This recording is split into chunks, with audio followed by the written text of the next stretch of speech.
Private sunset view point ಇರೋ ಕರ್ನಾಟಕದ one and only property ಇದು. ಮೊದಲು ವಿಡಿಯೋನ ಸೇವ್ ಮಾಡ್ಕೊಳ್ಳಿ, ಆಮೇಲೆ ಕತೆ ಕೇಳಿ. ನಮ್ಮ ಚಿಕ್ಕಮಗಳೂರ್ದು one of the most unique properties ನಾವು ಇವತ್ತು ಹೋಗಿದ್ವಿ, ಕಾರ್ತಿಕ್ ಎಸ್ಟೇಟ್ ಕಾಟೇಜಸ್ ಅಂತ.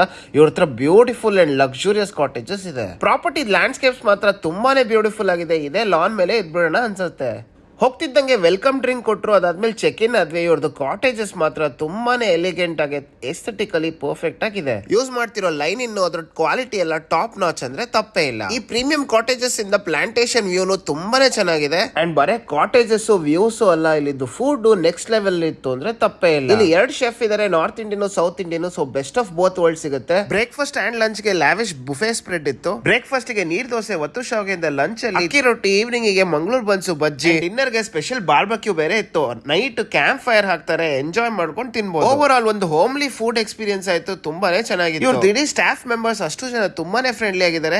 ಇದಿಷ್ಟು ಬಿಟ್ರೆ ಪ್ರಾಪರ್ಟಿ ಆಕ್ಟಿವಿಟೀಸ್ ಏನಿದೆ ಅಂದ್ರೆ ಸ್ವಿಮ್ಮಿಂಗ್ ಪೂಲ್ ಇದೆ, ಪ್ಲಾಂಟೇಶನ್ ವಾಕ್ ಕರ್ಕೊಂಡು ಹೋಗ್ತಾರೆ, ಇಲ್ಲಿ ಬ್ಯಾಡ್ಮಿಂಟನ್ ಕೋರ್ಟ್ ಇದೆ, ಅದಲ್ಲದೆ ಕಿಡ್ಸ್ ಪ್ಲೇ ಏರಿಯಾನು ಇದೆ. ಅದಲ್ಲದೆ ಪ್ರಾಪರ್ಟಿ ಪಕ್ಕನೇ ಇರೋ ರಂಗನಾಥ ಸ್ವಾಮಿ ಬೆಟ್ಟಕ್ಕೂ ಟ್ರೆಕಿಂಗ್ ಕರ್ಕೊಂಡು ಹೋಗ್ತಾರೆ. ಬೆಟ್ಟ ಹತ್ತಕ್ಕೆ ತುಂಬಾನೇ ಚೆನ್ನಾಗಿತ್ತು. ಕೊನೆಯದಾಗಿ ಕಪಲ್ಸ್ ಗೆ ಇಲ್ಲಿ ಪೂಲ್ ಸೈಡ್ ಅಲ್ಲಿ ನೈಟ್ ಅಲ್ಲಿ ಕ್ಯಾಂಡಲ್ ಲೈಟ್ ಡಿನ್ನರ್ ಕೂಡ ಇದೆ. ಇದಿಷ್ಟು ಬಿಟ್ಟು ಇವ್ರದ್ದು ಮೇಜರ್ ಹೈಲೈಟ್ ಅಂದ್ರೆ ಇವ್ರದ್ದು ಪ್ರೈವೇಟ್ ಸನ್ಸೆಟ್ ವ್ಯೂ ಪಾಯಿಂಟ್. ಇದನ್ನಂತೂ ಮಿಸ್ಸೇ ಮಾಡಬೇಡಿ. ಪ್ರಾಪರ್ಟಿ ಒಳಗಡೆನೆ ಇರೋದು, ಕಾರ್ ತುದಿವರೆಗೂ ಹೋಗುತ್ತೆ. ಸನ್ಸೆಟ್ ವ್ಯೂ ಮಾತ್ರ ಆಹಾ ಸ್ವರ್ಗ ಗುರು.